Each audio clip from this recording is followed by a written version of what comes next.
Uyg'ur yozuvchisi Jaloliddin Bahramning Şinjan Xalq Nashriyoti tarafidan nashr qilingan Omad va Ofat nomli romani. Bu roman Beliqut shirkatida ovozga ilinib, Beliqut to'rida anlatildi. 24-bob. Yana bir yil o'rildi. Martning oxirlari edi.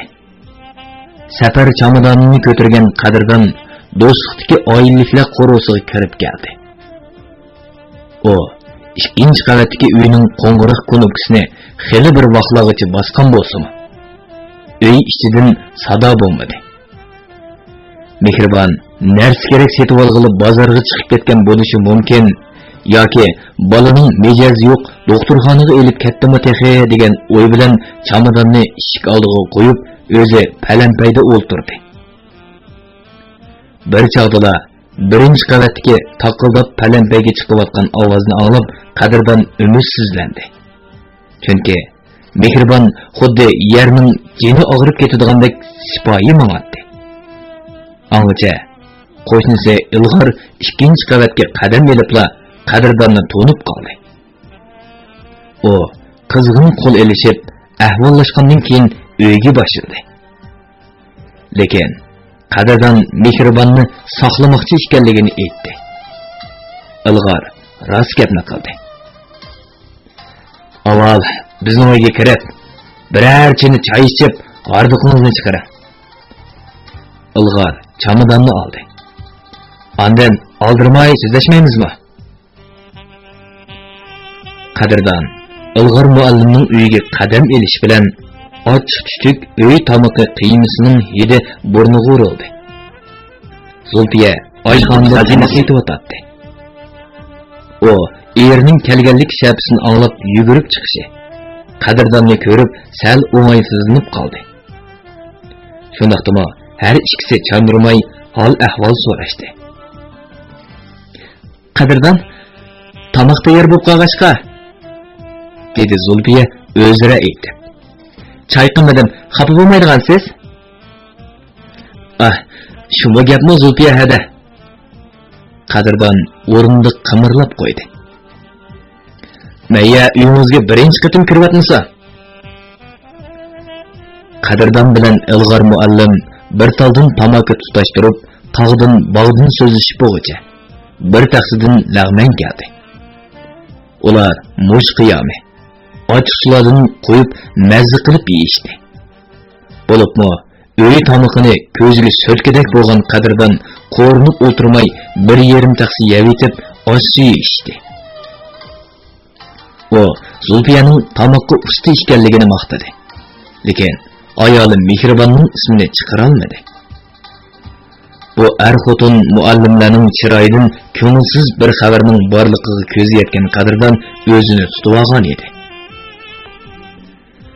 Tamoq yeyilib, shiralar yig'ishtirilgandan keyin Zulfiya Mehribonning beshiga kelgan kulfatlarni so'zlab yig'lab soldi. Suyimlik ayol edi.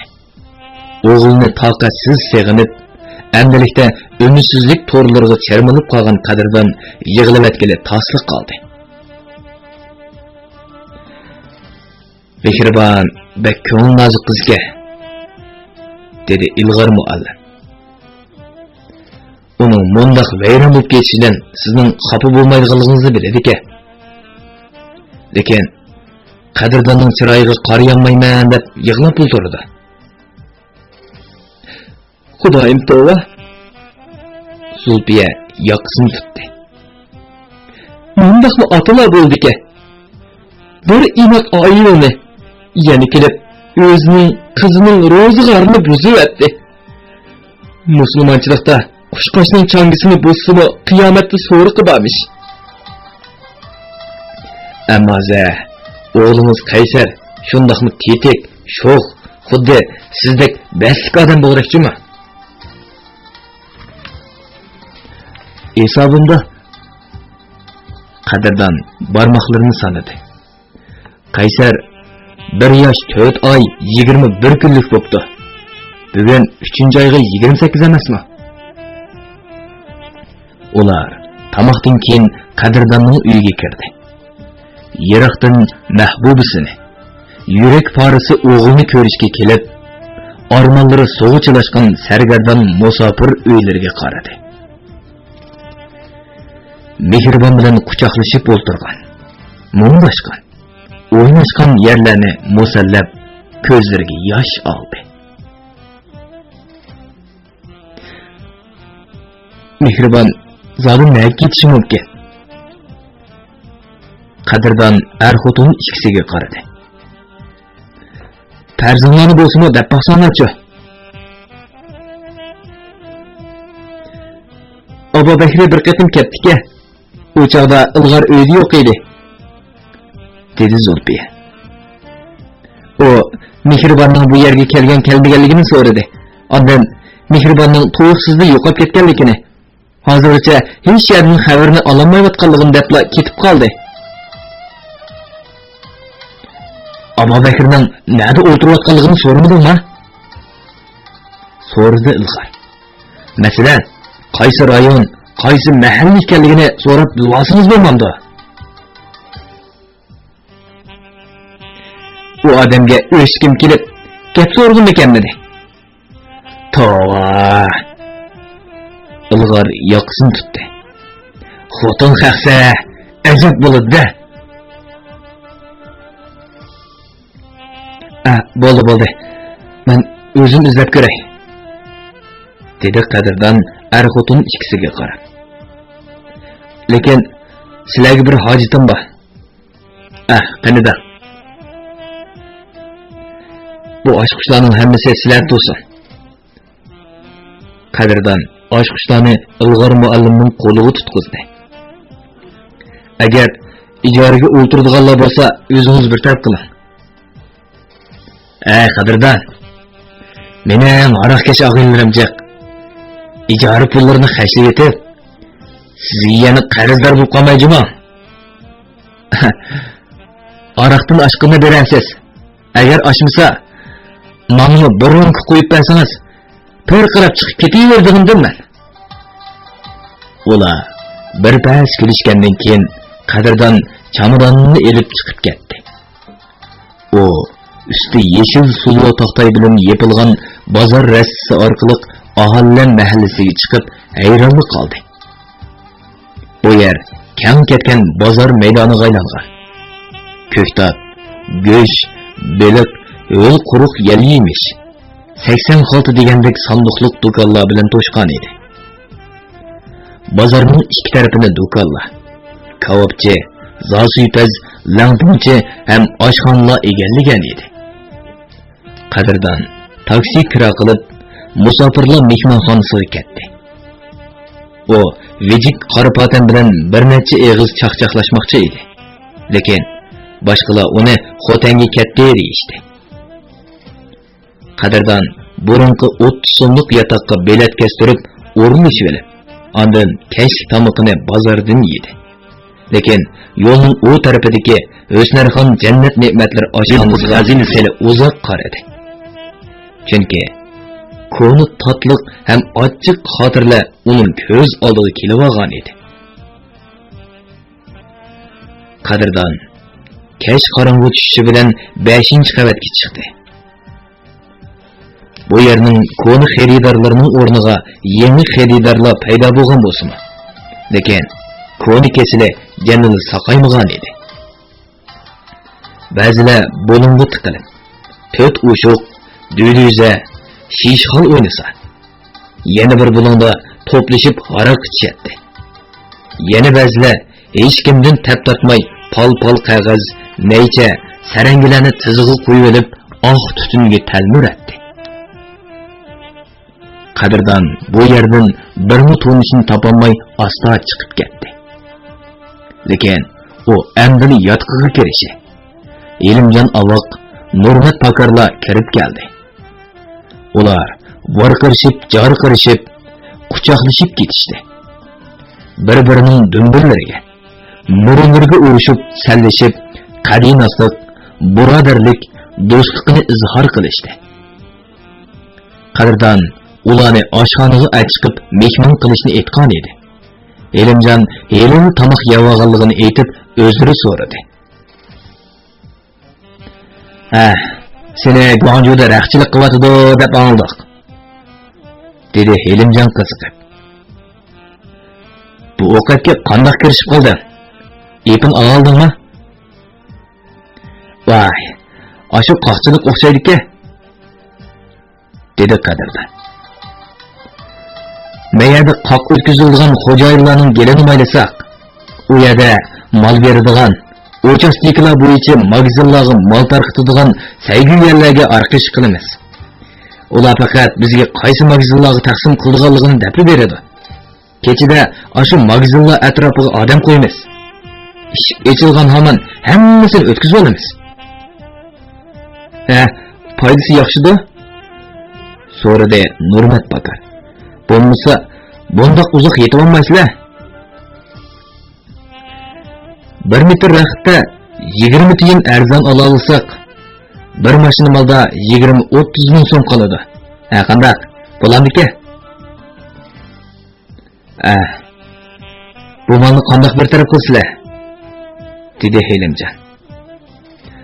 Vagonlarga qochilib, Xinjiangga yo'lga salamsizlar?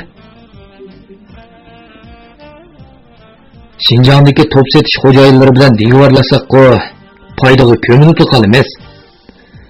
Biroq biz bu yoqdan ochiq emas, u yoqdan hayonkashlarga o'tkazib o'tamiz. Ba'zida 1 metr raqtda 5 tiyin, 10 tiyin qolsa-mu bir taraf qilib o'taveramiz. Bu mo bo'lgan gapga Nurmat Bakar beshini gildonlatdi. Lekin ba'zida xatirmi intayin cho'ng bo'ladi. Qandoq deysa?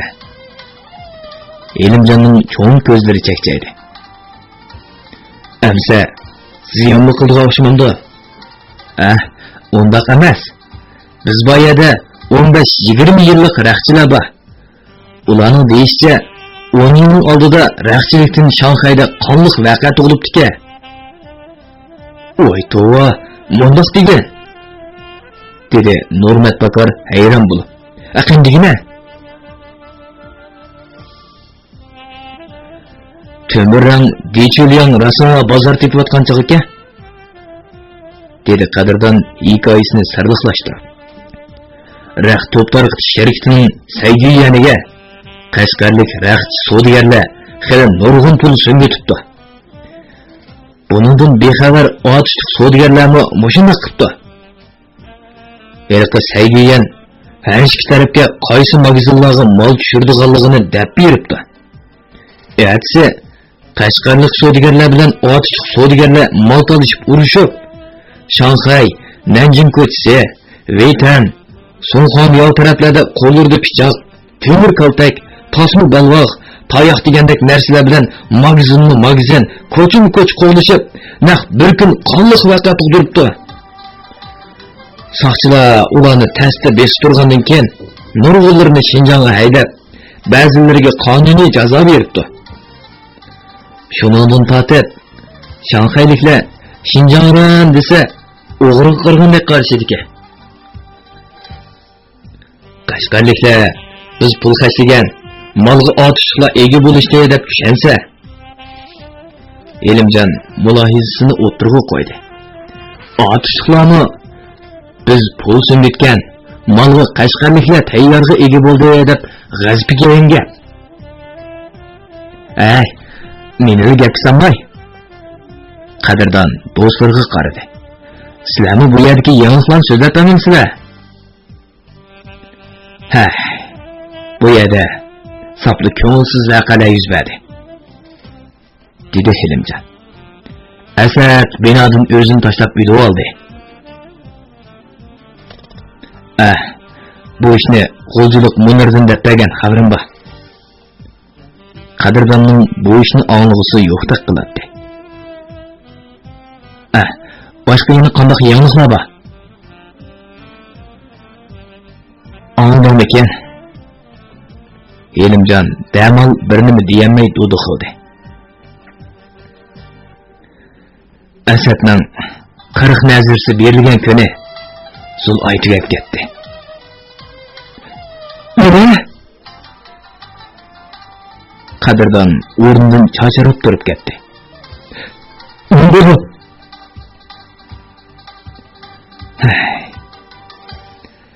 Sen ketkendan keyin u chekishni bilib oldi. Yana kelib ukol qilib urishni degina. Elimjon Qadrdonning ko'zidagi lip-milip yoshni ko'rib, deginiga pushaymon qilib qoldi. Butun jamoat 8 oylik bolasini birga o'lib ketganiga ajoyib ichindi. Ham Xiroyin degan bu bir nimaga la'nat nafrat o'qib xazinasi yig'izor qilishdi. Qadrdonning yosh bilan to'lgan ko'z oldida to'z ko'ngil, xushfe'l, qiliqlari tatliq Zul'oy ayon bo'ldi. Qadrdon, oybilib Xiroyin chekandiki? Qandaq? Siz nomi chekkangiz kelyapti-da? Yo'q, o'zimni chekmayman, lekin lekin deysiz-ku. Meni tashlasangiz, shu chog'da chekima. Chekkanda bu uylanış uchun chekima. Qadrdon ikki chekisini o'ylab jimib qoldi. Ham shu hamon eng oxirgi ayrilish paytida Zul'oyning bir xush xabarim bor. Anglab o'shingizdan ketmang deganlik edi. Qadrdon so'ngkisini ko'tarib manganda, uning qo'riq yo'q bo'lib bo'sug'iga yiqilganligini esga oldi. Qadrdon, yana bir ish bor. Oldinki, dedi Nurmat Bakar. Zuhurgasiyani Toshkentdan tutib akilib, Urumchida otdi. Nima? Zuhurgasiyani etyapti edamsa? Nemish qanday? Zuhurgasiya aslida xalqaroliq cho'ng qimorvoz Alavuddin Taygoning qo'g'dug'uchisi edi. Alavuddin Taylandning necha 10 ming so'mlik sortliq xo'rozlarini akilib, cho'ng qimorvozlarni uyushtiradi. Bir qatimli qimorda bir qimorvoz uning bir ko'zini qo'yib etib, ishkirga qechib ketdi. Zuhurgasiya uni orqasidan Guangzhouga qo'g'lab berib, necha ming kishilik cho'ng bozorda 41 yeriga pichoq tiqib o'ldirdi-da. Shinjongga qechib ketdi. Alavuddin Taygo uni shu kechla savdogarlar bilan O'rta Osiyoga qochirib yetdi. Uning hamon bir kuni ashundoq oqibatga qoldiganligini faraz qilgan edi, dedi Qadrdon beshini chayqab. U bakmi qora, tavakkulchi odam edi. Butunlay gelamchilik bilan yo'l topib, millioner boy bo'lib ketgan Abdulboqi Yog'ochputning bolalari esin bormi? So'rdi Hilimjon. Ularning laqami nima tey Xudoyim? To'g'ri. Obixon Lompa, Zohir Lompa, Bari Lompa akuklar. Javob berdi Qadrdon. Ulog'i nima bo'ldi? Sen Guangzhouga ketgan 1 yil ichida Xiroyindan 2 inisi o'ldi. Obixon Lompining ahvoli nachar. Bugun atlikil qoldi, dedi Hilimjon. Ularning million boyligi Xiroyinning tutuniga aylanib to'zib ketdi. Atsi Qadrdon bilan Hilimjon ikkisi taksi kira qilib Gulsoy qabristonligiga yurib ketdi. U yo'lda bir dasta gul elib oldi. Beg'irning Santana Yan'an yo'li bilan birdamla idirliq yanposh yo'llarga yamashdi. Ham arvohlar muqaddas do'lti bo'lgan Gulsoy qabristonligiga yetib kelishdi. Hilimjon texi bahor o'tkiri qoplamagan do'mchak to'pi dovisi oldi to'xtab, "Mushu" deb qo'ydi. Ular qabr beshida tizlanib o'tirishdi. Qadrdon Hilimjonning mo'liq ham miskin qiroati oxirlashguncha yig'lab chiqdi. 4-chi qabri. Hilimjon to'mishqida imo qildi. Asadniki qiroat qilgandik. Bo'ldilar. Keyin kelganda bir gap bo'lsin. Qadrdon gölgesini Zulay'ın kabirisi üstüge çaştı. Ketile Helimcan. Helimcan, Kadirdanның aşı bolduğa degen sözdün tuncu qetim Kadirdanны Hıroin patqığı patqızı. Dozaq işik aşkan adam Esed işkelligini es kaldı. Ular, kabirla ara ketip atqanda. Ulanın aldığa abaq toqdi. Kazım, Ösnerxalla yolu kurup, birer daqiqa bir-biriga tikilip qalishdi. Abaq toqti bilan Kazımның chiraydan bir xil xijillik hem xayrixohlik ushqunlari yelinjig'in bo'lsa-mu, O'snarxonning chiroyi o'pkadek esilg'in bo'lib, cheqir ko'zlari xuddi choyon nashtirdek qodilib turardi. Bu xotinga uchrab qilib yaxshi bo'lmadi, dedi Helimjon. Xotinga darhol ketib ol. Ular musofirlar mehmonxonasiga qaytib kelgandan keyin Helimjon qoq bozorga ketdi. Qadirdan cho'ng yo'lga chiqdi-da, har xil mevalarni bir so'yov xaltiga elib taksi to'xtatdi. O bir qatim Obixon Lumpining do'nko'rik yer osti gelam do'koniga borganida ikkisi birga oshxonaga kirishgan. Oshxonadan chiqqanda Obixon Lumpining xumori tutdi bo'lg'ay, bizning uyga borilay deb turib olgan. Ular Qadirdanning Lada mashinasiga tushib, Nalyan soy ko'chasidagi 2 qavatlik hayvatlik milliy posumda silingan uyga kirishgan edi. Qadirdan taksi bilan kelib, eliqi hayvatlik qo'ri oldida to'xtadi. O, darvoza halqasini urib bo'g'icha. Yo'lda ketayotgan o'ttiri yoshlardagi badam do'piliq bir odam yo'lda to'xtab. "Ay, yigit, kim izdaysiz? U degan xazona qo'rasi" dedi. "Oy, bu Obixon akamning qo'rasidir-ku." "Ay, u qachonki gap eni?" dedi badam do'piliq odam. "Bunda qo'radan nechisini beshiga suv qo'yib, tutunga tegishib bo'ldi." Qadirdan to'rib qoldi. Xiyol degan shunchalik cho'nqur nima ekan? U daqiqa ichida Xotandagi 3 zamin, qo'ri joy, Lada mashinasi, bankadagi million pullarning heroin ham qimor bilan to'zib ketganligini alam bilan esga oldi. "Amsa bu odam nega ketgan bu?" "Ha, nemisiniz bor edi?" "Ha, mundaq işte." Qadirdan yolg'ondan birini to'qidi. "Men bultur ishga kirish oldida Xotandagi qo'ri joyimning yer xiti, guvohnomalarini qoldirib, jamoat guvohligidan o'tkazib qo'yishni havola qilgan edim." "Ha, Xotanga berib, qo'ri joylaringizni setib etmagan bo'lsa, ta'liyingiz juma." Badam do'piliq masxara bilan hijib qo'ydi. "Anlasam, o sayishxonada polo sotadigan Isxor degan tunganning qo'rasida bir eg'iz uyni ijaraga kelib o'ltirib yotibdi-dak." Rahmat aka, rahmat." Qadirdan taksi bilan sayishxonasiga yurib ketdi. Polo sotadigan bu tungan Qadirdanga bakmi tunish. Necha 10 milyon pullarni shuning cho'ntagiga selib bergan tursa, tunish bo'lmam demsa. Ehtimal, Obixon Lumpimi o tunganning polosiga, ondan oq polosiga putlashgan bo'lg'aydi. Tova, bu heroin degan narsa ajoyib giganit erlarni, pul topgan mo'tavarlarni, qiron yigitlarni, sarxil o'g'lonlarni, parishli sifat qiz cho'konlarni, xuddi deni to'kilib ketgan g'aziniz shahidek hech nimaga yaramas bir do'ri axlatga aylantirib qo'ydi-ku-na. Mana 14 yoshida bola sevgigan deb dong ko'tirib, nomi Janubiy Shinjonga taralgan Qadirdan nima bo'ldi?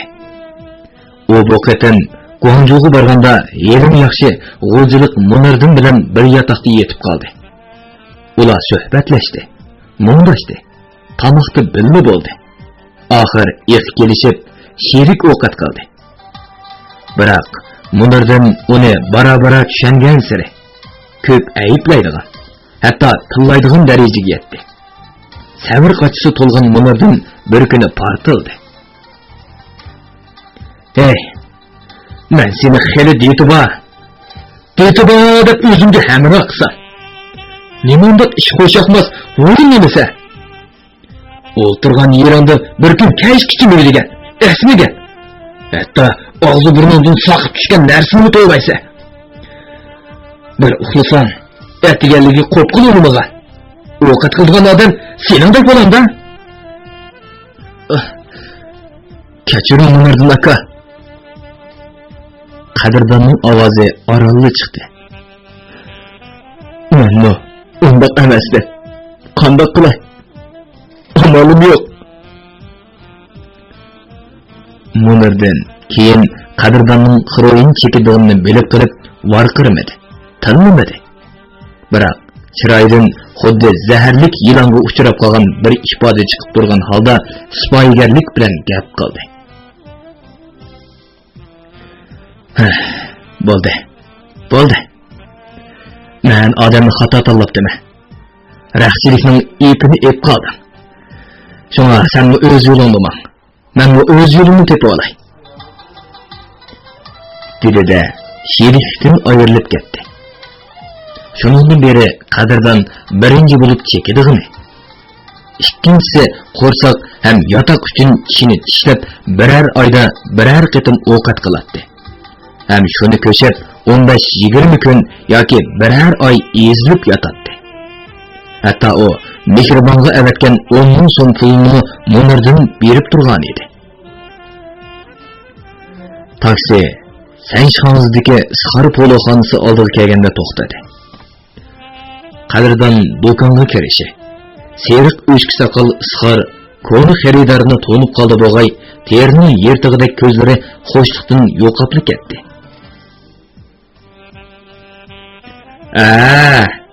Sen şu babu? Neçə yıl bo'ldi? Yo'qolib ketding bo'lsa? Ya, ishkarda ovqat qildimi shu? Isxarka, Obixon Lompa qaysi uyda o'tiradi? Hey, o muthamni nima qildi shu? O'g'il datbagina? U nada? Ishkarga qo'rg'il kirson. O hoyda tayyon sayqilib o'tirdi. Qadrdon oshxonaning orqa eshigi bilan cho'ng qo'rg'iga chiqdi. U hoyning eng chat bulungida oftobsinib o'tirgan bir odamni ko'rib qoldi. Abjaq yirtiq o'rindiqda o'tirib mugdab qolgan bu odam o'z vaqtidagi qizil ko'z yuzlari parqirab turgan egiz, qovul, lo'ng qadam oladigan cho'z mijoz mard Obixonga zodili o'xshamaydi. O shunchalik o'ruqlab ketgandiki, jo'g'i jaynakdek, batrang yuzlarining terilari xaltalashgan. Ko'z osti qapoqlari suv ko'tirib mo'g'uldab turardi. Qisqasi, o dastalgan nimjon qo'rtqil o'xshaydi. Ikkili tizg'i qo'yilgan qo'llarining barmoqlari xuddi shiko'lig'ishdek o'ruq, inchga, razgi edi.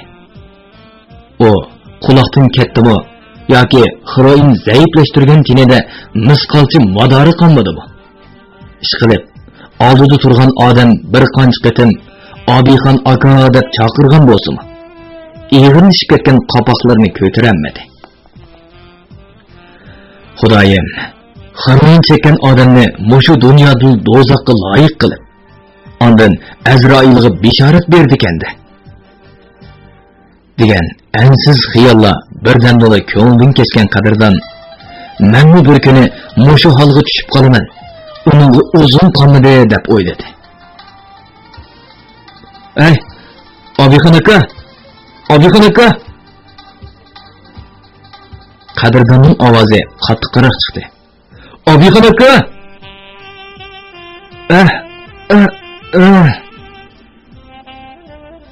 Obixonning ovozi orolli chiqdi-yu, ko'zi yanada echilmadi.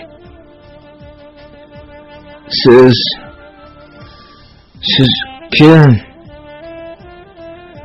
Abixon aka, men Qadirdan. Sizni yo'qlab keldim. Abixon aka, men Qadirdan deyapman. Qadirdan.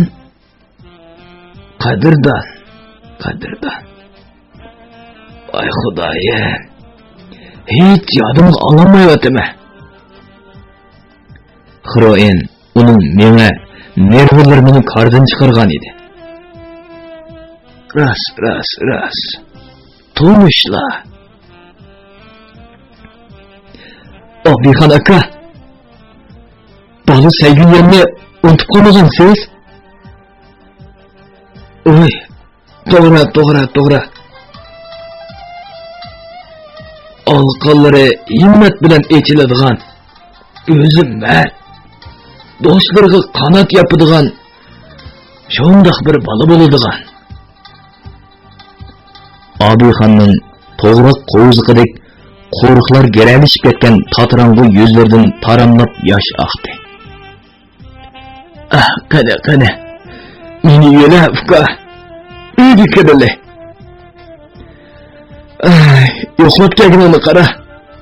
Unutmabsan ha? To'g'ri. Jannatdan xabar kelgandek xush bo'lib ketdim ha. Xudo. Mushu taraflaringni demisa, yashab nima qiladi bu vafosiz robotda? Qadirdan Abixon lumpini yo'lab uyga elib keldi. Buni uy deyishkimi yoki yotoq deyishkimi ortiqlik qiladi. Eski tuskilar silingan pakar yog'och karvat, to'langan ko'mi chelak, uyga to'g'ri tortilgan simda kir ham yirtilgan do'ngi esilib turadi. Qadirdan Abixonni avaylab karvatga o'tirg'izdi. Shu chog'da Abixonning xunuk chiroyini jin chiroqdek bir nur yo'ritib o'tdi.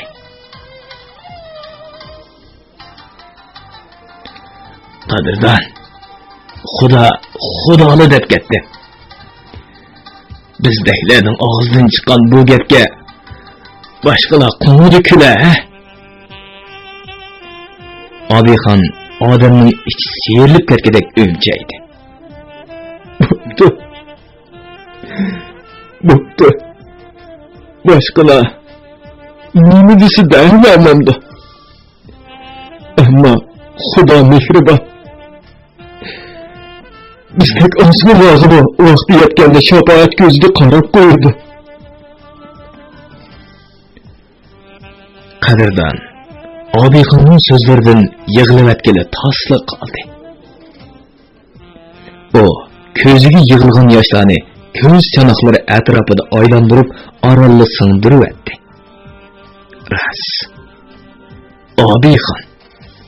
Qadirdan. Suv ayla nemish qazadi. Boshqalardek ozmisi bo'lmamdi. Divanının kuniga tushib qolgan taqdirdami? Yuzi yo'riq, ko'ngli ochiq yashamamdi. Abixon ham Qadirdanlar. Har kim o'zining tarixini o'zi yaratadi. Ham taqdirlarini o'zlari belgilashadi. Sizlar anglaganmi?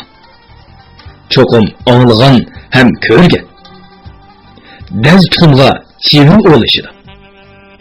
Boş kötekni qutlaydi. Zedi suda meva oson sesiydi. Turg'un suni lash basidi. Badbo'y puroqni terimduxurlar tezli topidi. Endi sizlar do'pponini oldingizga qo'yib, uningdan Xiroin meni nima uchun tepib oldi deb so'rab beqinglar.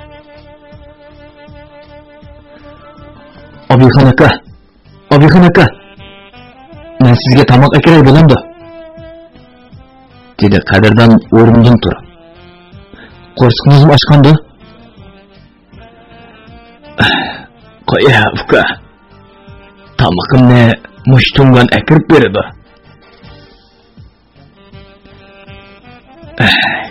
Hozir men qip-qizil bir ushiqli bo'ldim. Obixon g'alitili hijaydi.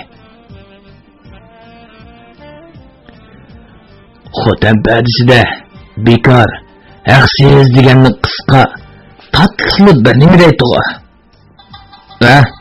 Mut. Appalle. Hozir men hamma nima mut. Obixon kulibedi, qo'riqlari tortishib ketdi. Shuna puli bo'lsa, elliqinidan akra. Qancha bir chekib olay. Mening hech qancha vaqtim qolmadi qarabka. Akirmisanmi? Yenimda bor. Qadrdon qo'l po'pkisidan pal-pal necha saranglarni chiqadi. Qani. Men sarang chiqib beray. Boldir siz torting. Obixon orqa-orqadan 3 sarangilik chekib, neychini yeniga qo'ydi-da. Ko'zlarini yumg'unicha deb cho'nqur tindi. Ondan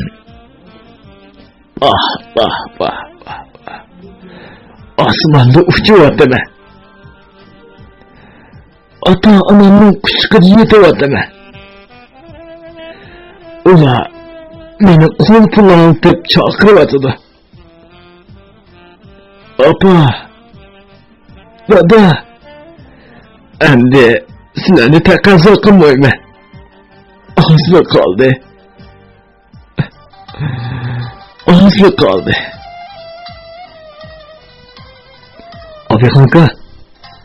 Obixonka. Yana tortamsiz bo'ldimi? Bo'ldi, uka. Bo'ldi. Asa bir qiynavoldi. Rahmat sana. Xelili ko'ngli echilib qolgan Obixon qadrdonga boshqadan sap soldi. Gaplarni ravonlashdi.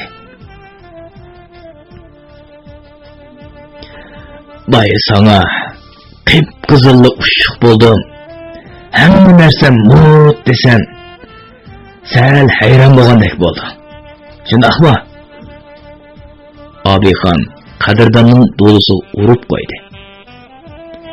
Deganlarimning hammasi rost. Ong'ing bo'lsa deb berma.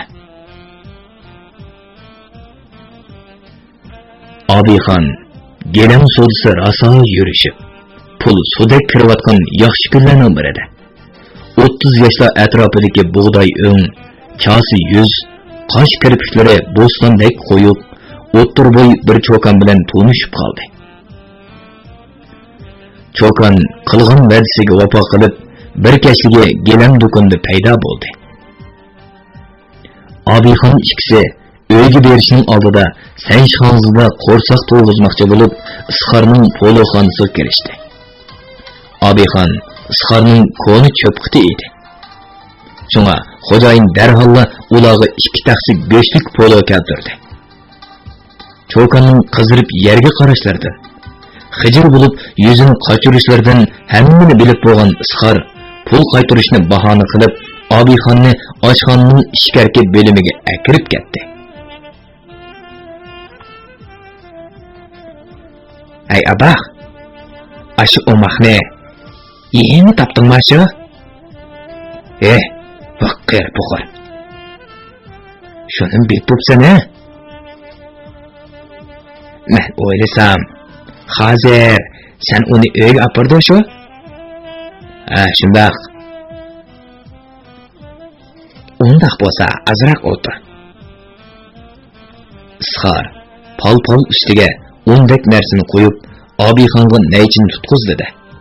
Pal ostiga saranga chaqdi. Qani, sho'rson. Tez bo'lsin. Tutuni sho'rson. Ay, Isxar. Nima ish qilyapsan? Ay, axon. Sening yeshida shu bir qatim arang chidaydi. Ondan keyin uxlaydi shu. Buni sho'rsang 18 yosh yigit bo'ladi shu. Isxar tungan 58 yoshlarga kirib qolgan Obixonning ustida qarab turgandek gap qilgan edi. Şuna o sel işkelinip kaldı. Ben seni şu yakın ağıyla dep şunda kılıdı. Ati kelip, bana rahmet demise, ben şu adam emas? Ras. Şu günü keş, işki sarangilik so'rg'an Obixon bir kecha uning lazzatini tetadi. Mana, shuningdan keyin Cho'kan bilan va'da qilishgan kuni Obixon Isxorning po'doxonasiga yuguradigan bo'ldi. Bana, şu yıllardan başla, dedi Obixon beşini qamallagan holda.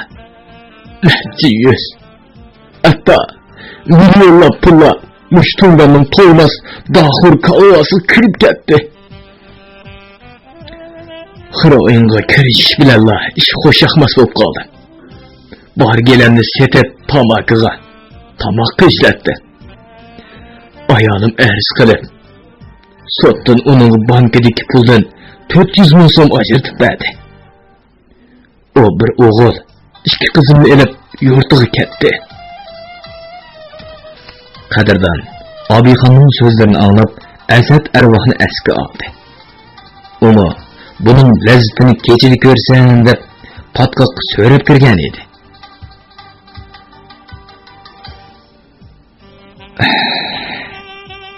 Necha milyonlik gilam do'konlari, qora joy, bankadagi pullarning hammasi qandoq to'zib ketganligiga hayronman. Obixon baş çayqadı. Ahire, Muştunganın bir eğiz uyunu icarəyə elib, aran 2 ay icarə haqqını tölədi. Keyinki çağlarda icarə haqqıdısıla çapınımını götürüp, saqçığı mağdaydım desemla, Butungan yeni bir ay oltursun deydi. Bir günü aşxanaga çinemni götürüp kirsem, qınışıp atıdı. Aşı yediler. Kollarımni şıltıp vaqırıp edim. Kolumdan tartıp, o'yliq açıqıp, arkamdan bir qaç poloni götürüp o'zi kiripti. O bana yalvarıp, "Ey Obixon, sen şu xafa bo'lmasan, ammo aşxonada undaq vaqirmisan, haqni anglasa qandoq bo'ladi shu" deb qo'rqqanligini oshkorlab qo'ydi. Men ochiqimda, "Ey Isxor, Xiroyin çekişine birinci bulup sen öğrettin. Şundan keyin milyonlab pulum senin olqınımga ötdi. Eğer bundan keyin tamıqımni, yatıqımni götürmesen qonun oldun sözleşime. Dep birlik qo'rqoq selib edim. O, "Hey Obixon, senin qo'shqin cho'ng ish emas, xotirjam bo'lsin" deb dardini ichiga yutib kelyotdi. Men qelinliq yerim döner degan tamsilga mahkam esilib oldi. Obixon charchig'andek bo'lib karvitiga yonboshladi. Ondan qadrdonga qarab kulimsiradi. Qadrdon ini, ras, mutnika, lekin za. Obixon hasratlik xursindi. Biz aşındaq bir kimge tavan taşlaydigan, o'likni ortilib oldigan odamlarmidiq. O'ylab baq. Hozir Isxorning kuniga bir qatim, ba'zida 2 qatim haqsiz chektirdi. Bu uning nima qilgani? Uxmadim. Ehtimal bir milyonlar boyni mushu holga keltirib qo'yganligidan azoblansa kerak. O sıraq gap. Obixon shartida tükürdü. Xiroyin sotqichilarni sen normal odamlar deb bilamsa, ularda azoblanadigan yurak, qiziradigan yuz, birovlarga eching'idek fazilat bo'lsa, xiroyin sotmas edi.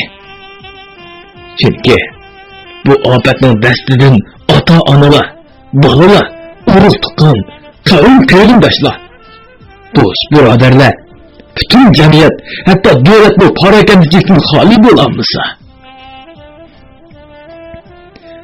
Amsa Isxor sizning qonunga berib boshqa qo'yishingizdan qo'rqib berayotganman-da.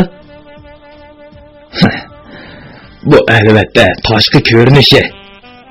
İşki görünüşü ısxar meni öldüremey helak. Mening ko'zimning pildırlap duruşu onun için çok xavf. Ammo men uning hamma jinoyatlarini paketlari bilan yezib, yostiqimdagi to'zg'iz için tiqivatdim. Biror ish yuz berib qolsa, aşı kar yostiqni soqchiga topshirib berishni unutib qolma, ha? Unda gaplarni qilma aka. Odamning ko'ngli bir qismi bo'lib qoldi-ku. Tova. Seningdek og'izdan onasining temib turgan bir balig'ini changini uzatdi. Obixonning ko'zlari g'azab bilan qisildi. Agar dunyoga qayta tirilish mumkin bo'lsa, bütün hayatımni Xroin satqıçılarının bo'g'izlashga atab qo'yapti. Afsus. Mumkin emas. Mening bir o'g'il, 2 qizim bor. Bo'libmi, eng kichik qizim mening qanotli omoq edi. Men ularni shunda bo'lsini ko'rish uchun o'ylab yotdim. Biroq tushlarimdan kirmaydi. To'g'ri. Xroin chekchilardan bütün insoniyat nafratini olsa, ular meni aslabni beradi. Qadrdon Obixon bomba bilan qo'shishib, musofirlar mehmonxonasiga yenib keldi. Biliq shirkatida ovozga ilinib, Biliq to'rda anglatilayotgan Uyg'ur yozuvchisi Jaloliddin Bahramning Şinjan Xalq Nashriyati tarafidan nashr qilingan Omad va Ofat nomli romanini bugun bu yerga anlatdik. Davomini atidagi anglitishimizda davomli anlatamiz. Bu roman Şinjanning har qaysi joylaridagi Xinhua kitobxonalarida sotildi. Do'stlarning setib olib, saqlab qo'yishni tavsiya qilamiz.